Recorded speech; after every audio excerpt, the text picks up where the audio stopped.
That night changed everything in ways I never saw coming. It all began with a simple request from my stepmom Clara, asking me to stay home while Dad left for his usual fishing trip. At the time, it felt routine.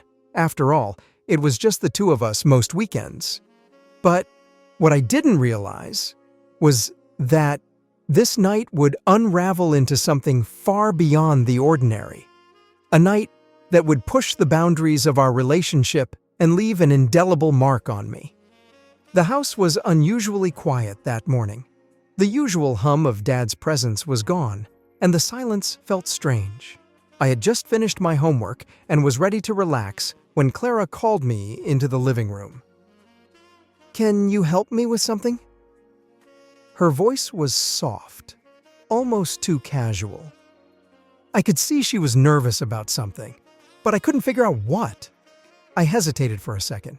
"Sure, what do you need?" I asked, making my way over to where she was sitting. Clara always had this calm demeanor, but today, something in the air felt different. I just couldn't put my finger on it yet.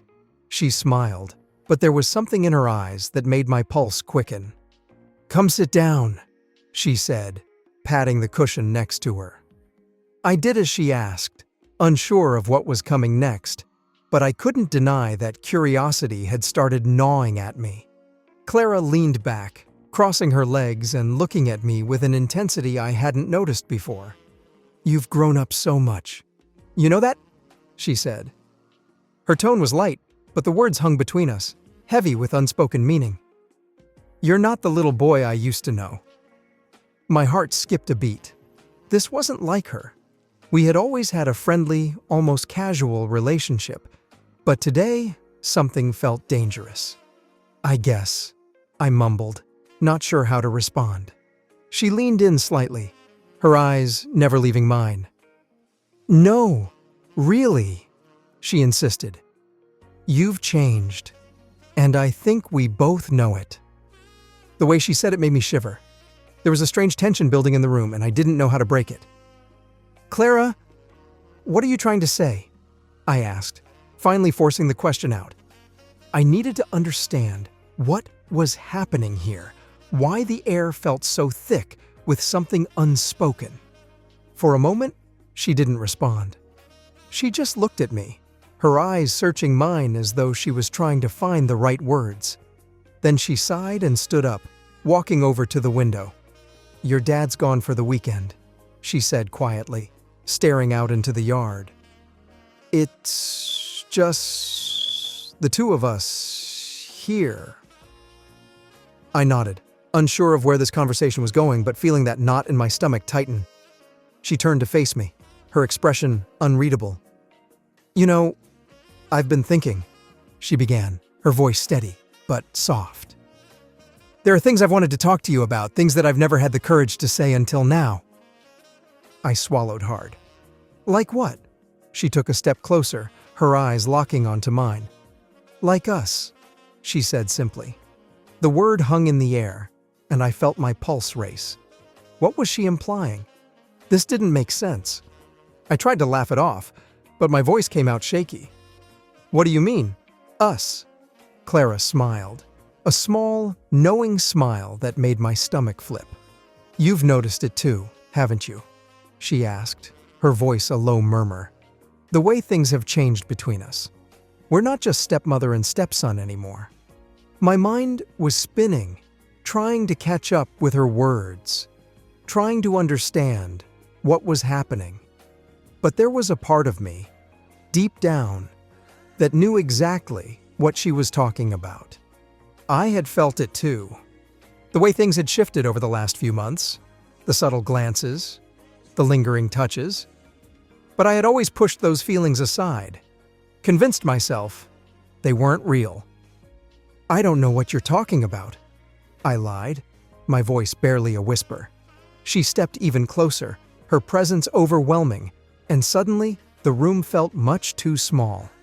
"Yes, you do," she said softly, her fingers brushing lightly against my arm. "You've felt it too."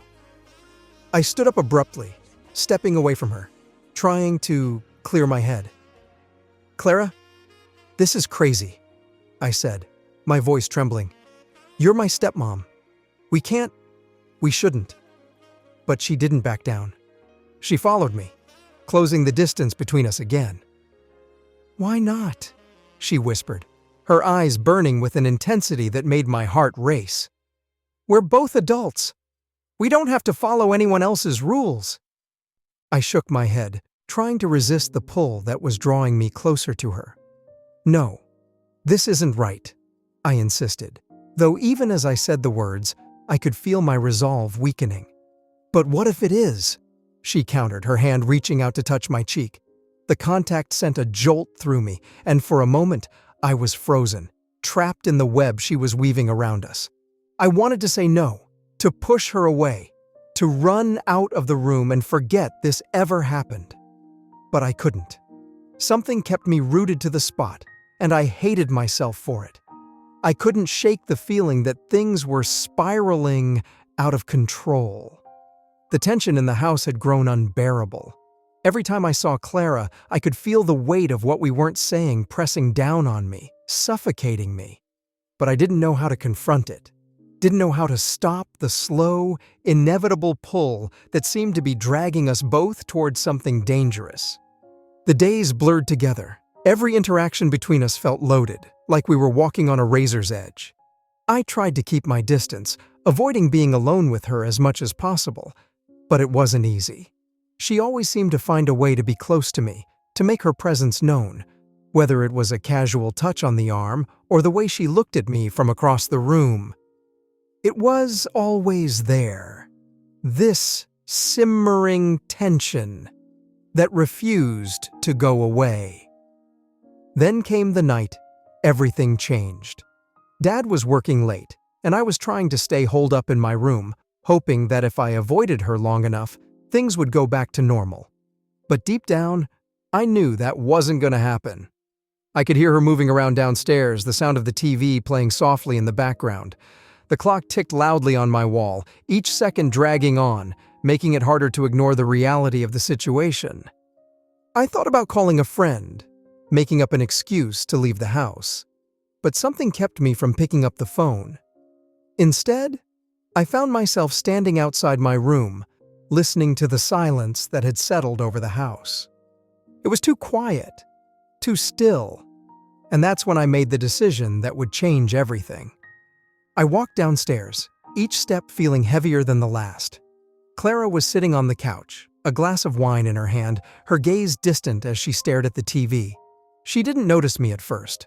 Or maybe she did, but pretended not to. I hesitated at the bottom of the stairs, unsure of what to say, unsure of what I was even doing. But then she looked up, her eyes meeting mine, and I knew there was no turning back. "Couldn't sleep?" she asked, her voice soft, almost too casual. There was something in the way she said it that made my pulse quicken, the same way it had that first day. "Yeah," I mumbled, not trusting myself to say anything more. I walked over to the couch and sat down, leaving as much space between us as possible. But even with that distance, I could feel the tension between us, thick and unspoken. We sat in silence for a few moments, the only sound the quiet hum of the TV. I could feel her watching me, her eyes lingering on me in a way that made my skin tingle. I didn't know what to do, didn't know how to break the silence without making things worse. But before I could say anything, she spoke again. "I've been thinking about us," she said softly, her voice barely above a whisper. My heart skipped a beat. "Clara, we can't," I started, but she cut me off before I could finish. "Why not?" she asked, turning to face me fully. "Why are we pretending there's nothing between us when we both know there is?"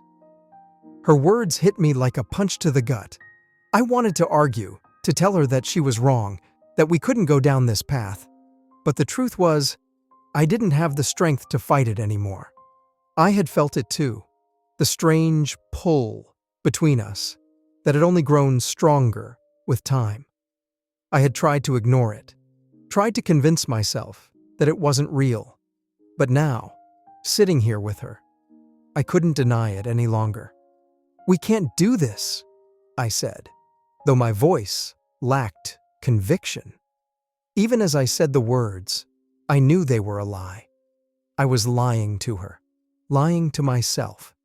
She leaned in closer, her hand resting on the cushion between us. "We're not doing anything wrong," she whispered, her voice low and intense. "We're not hurting anyone?" I shook my head, trying to clear the fog that had settled over my thoughts. "But it's not right," I argued weakly. She reached out and placed her hand on mine, her touch sending a jolt of electricity through me. "Who says what's right and what's wrong?" she asked, her voice steady, her gaze never leaving mine. I swallowed hard, my heart pounding in my chest. I wanted to pull away, wanted to tell her to stop, but I couldn't. I was frozen, trapped by the intensity of the moment, by the feelings I had been trying to deny for so long. "We don't have to follow anyone else's rules," she whispered, her fingers lightly tracing patterns on the back of my hand. "We can decide for ourselves what's right." I closed my eyes, trying to block out the sound of her voice, the feel of her touch. But it was no use. The walls I had built around myself were crumbling, and I didn't know how to stop it. Before I could say anything, before I could gather the strength to pull away, she leaned in even closer, her lips brushing against my ear as she whispered, "Tell me you don't feel it too." Her words sent a shiver down my spine, and I hated how much my body responded to her, how much I wanted to give in. I opened my mouth to protest, to tell her that this was wrong, that we couldn't do this. But no words came out. Instead, I found myself turning to face her, my breath catching in my throat as our eyes locked. The moment stretched on, the tension between us growing thicker with each passing second. And then, without thinking, without planning, I leaned in and kissed her. It was soft at first, tentative, as though we were both testing the waters, unsure of what would happen next. But the kiss quickly deepened, the heat between us rising as we gave in to the desire that had been building for so long. My hands found their way to her waist, pulling her closer as her fingers tangled in my hair. The world around us seemed to disappear, leaving only the two of us, lost in the intensity of the moment. I knew it was wrong, knew that we were crossing a line we could never come back from, but I couldn't stop. I didn't want to stop. As the kiss deepened, my mind raced with 1,000 conflicting thoughts. I knew this was dangerous, knew that we were playing with fire, but there was a part of me that didn't care. A part of me that had wanted this for longer than I was willing to admit. When we finally pulled apart, both of us were breathing heavily, our faces inches apart. Her eyes were dark, filled with something I couldn't quite name, and I knew that things would never be the same between us. "I've wanted this for so long," she whispered, her breath warm against my skin. "And I know you have too." I didn't respond. I couldn't. The truth was too much for me to handle, too overwhelming. Instead, I just nodded, my heart pounding in my chest as the weight of what we had just done settled over me. But even then, I knew it wasn't over. The kiss had only been the beginning. There was more. There would always be more. After that night, everything changed between us. I couldn't look at Clara the same way. Every time our eyes met, I felt a rush of heat, a reminder of what we'd done, and of the unspoken promise of what might happen again. The air in the house seemed charged with something dangerous, something we both understood but didn't dare acknowledge openly. Days passed in a tense, awkward silence.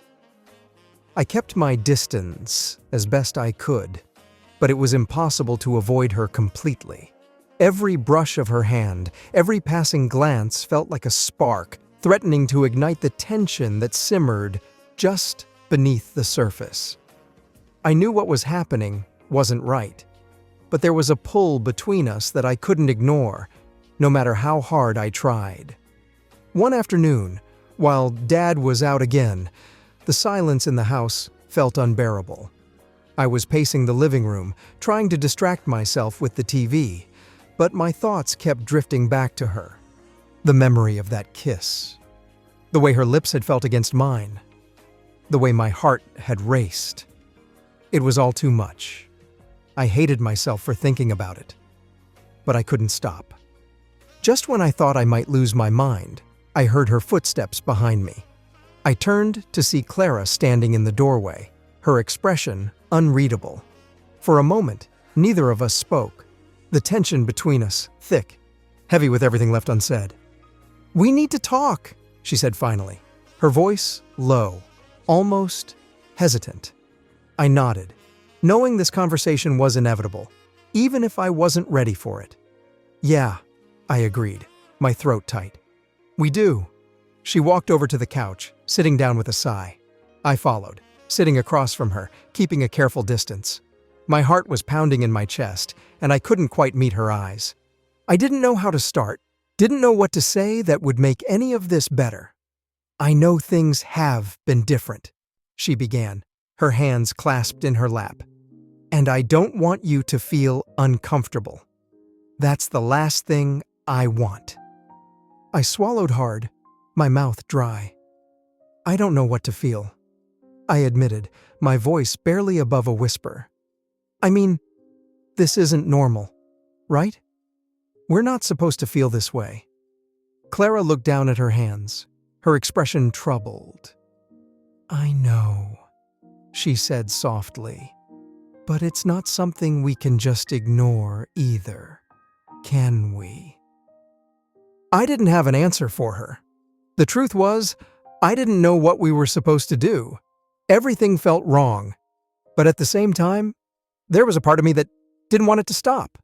I couldn't explain it, couldn't rationalize it, but the feelings were there, undeniable and real.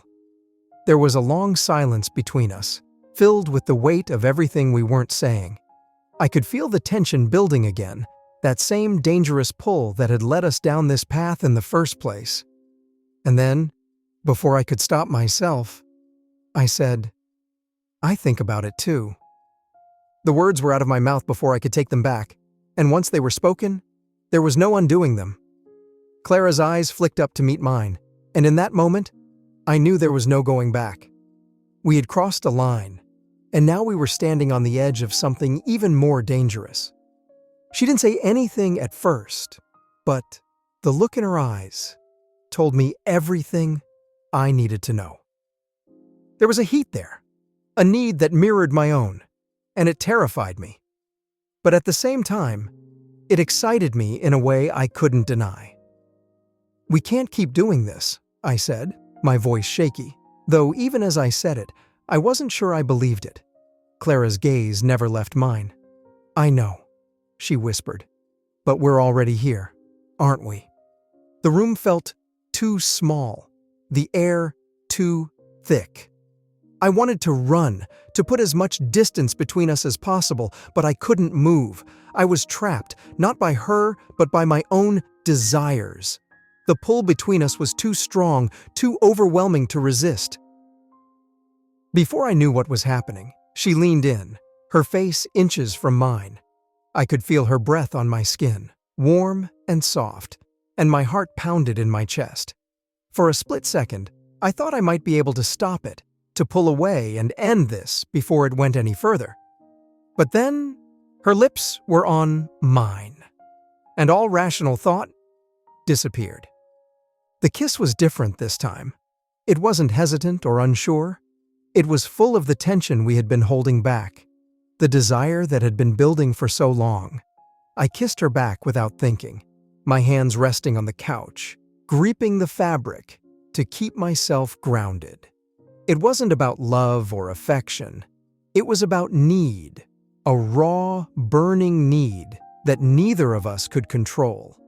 My heart was racing, my mind a blur of thoughts I couldn't grasp. All I knew was that, in this moment, there was no turning back. When we finally pulled apart, Both of us were breathless, our foreheads resting against each other. The weight of what we had just done hung heavy in the air, but neither of us moved to break the moment. "We have to stop," I said again, though my voice was weak, lacking conviction. Clara nodded, her breath warm against my skin. "I know," she whispered. "But it's so hard, isn't it?" I didn't respond. There was nothing left to say. We were trapped in this web we had woven, and no matter how much we told ourselves we needed to stop, the pull between us kept dragging us back together. And that's when it happened. She leaned into me again, and we couldn't resist it. It all happened, and as quickly as it had begun, it was over. I think because it was a bit too exciting for me, but she didn't seem to care. After we were done, she smiled at me, letting me know she liked it a lot. The next few days passed in a blur. We tried to act normal, tried to pretend that nothing had happened, but the tension between us was undeniable. Every time I saw her, I felt that same rush of heat, that same dangerous pull. It was like we were circling each other, waiting for the moment when we would finally give in again.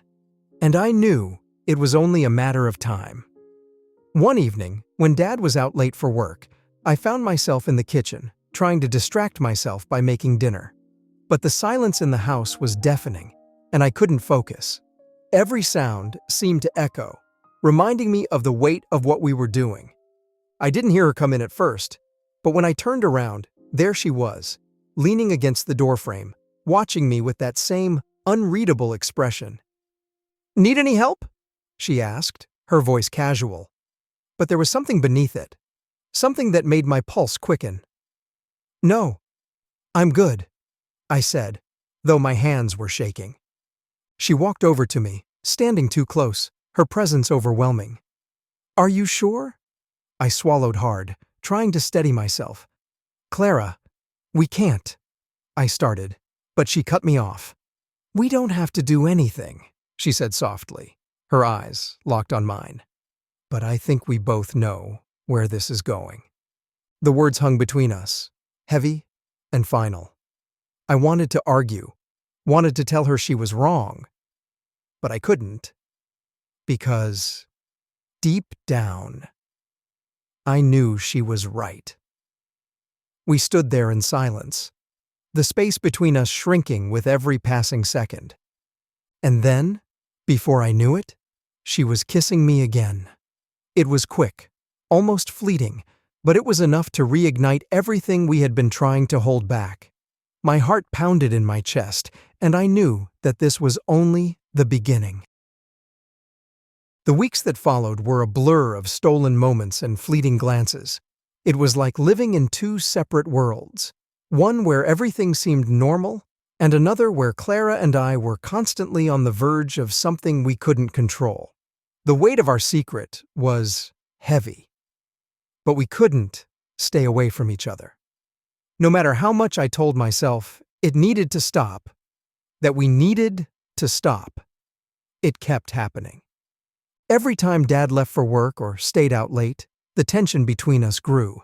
I'd find myself in the same room as her, and without saying a word, we'd both know what was coming next.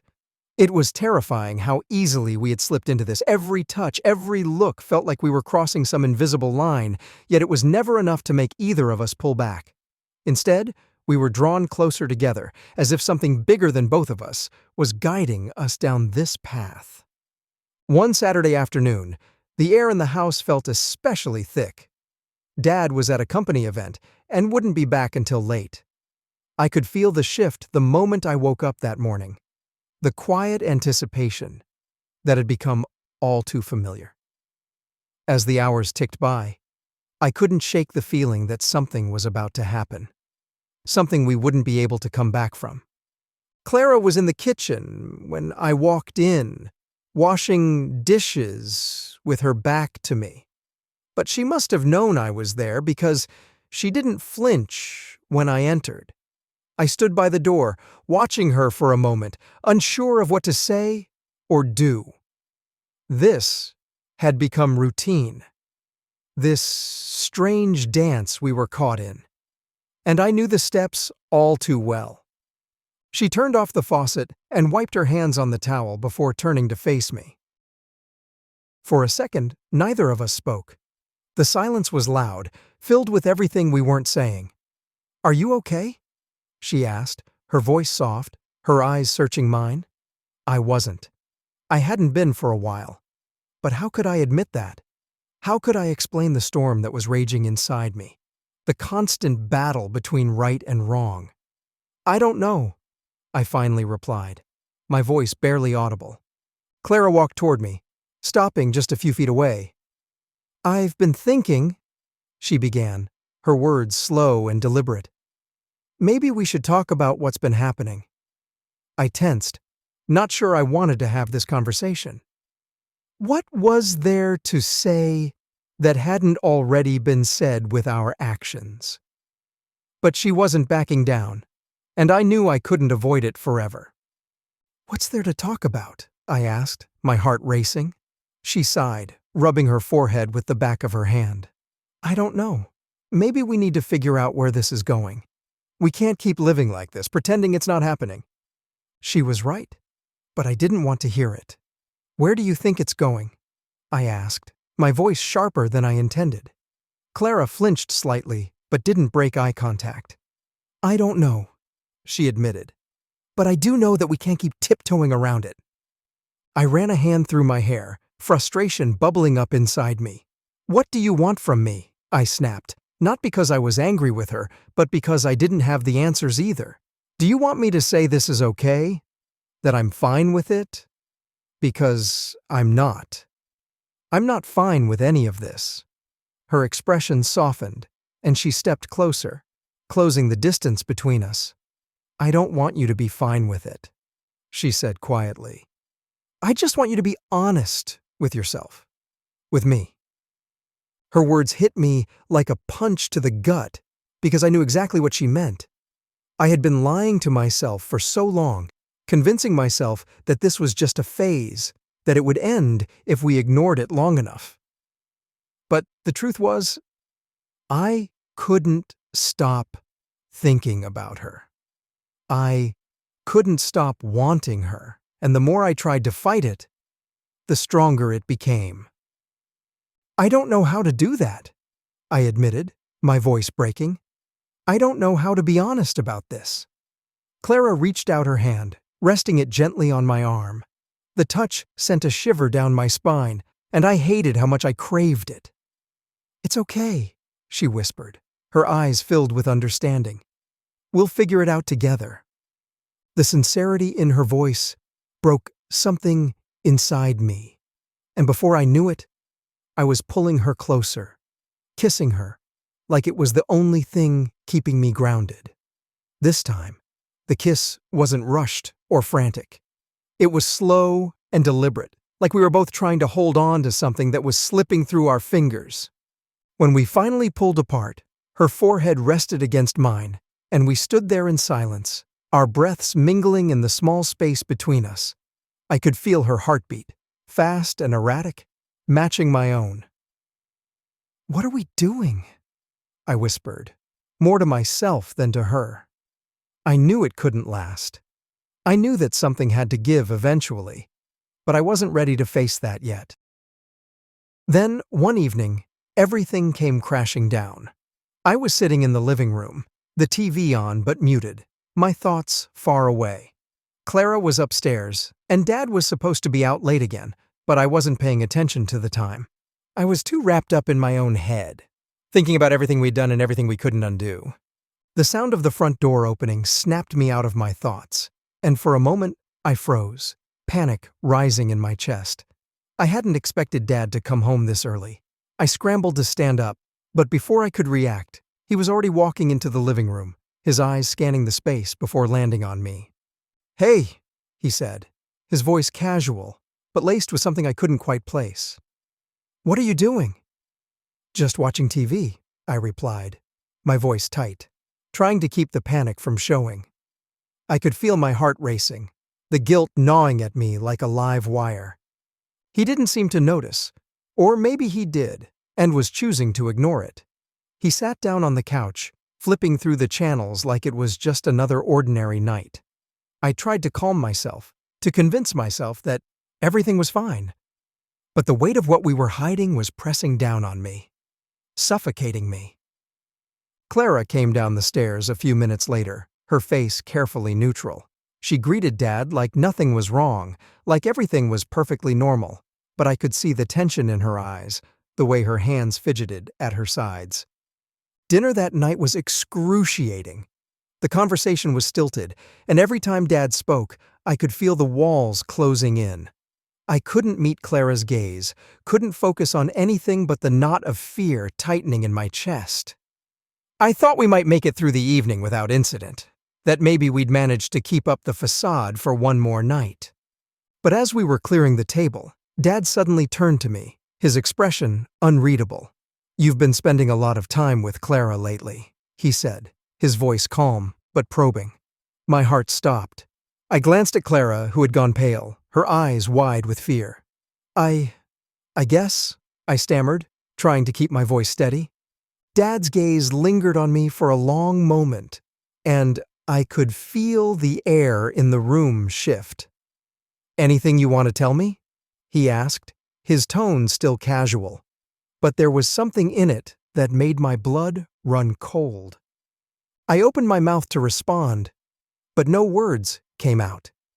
My mind was racing, searching for something, anything, that would make this all go away. But I couldn't find the words. I couldn't lie, not when the truth was hanging in the air between us, so close to being exposed.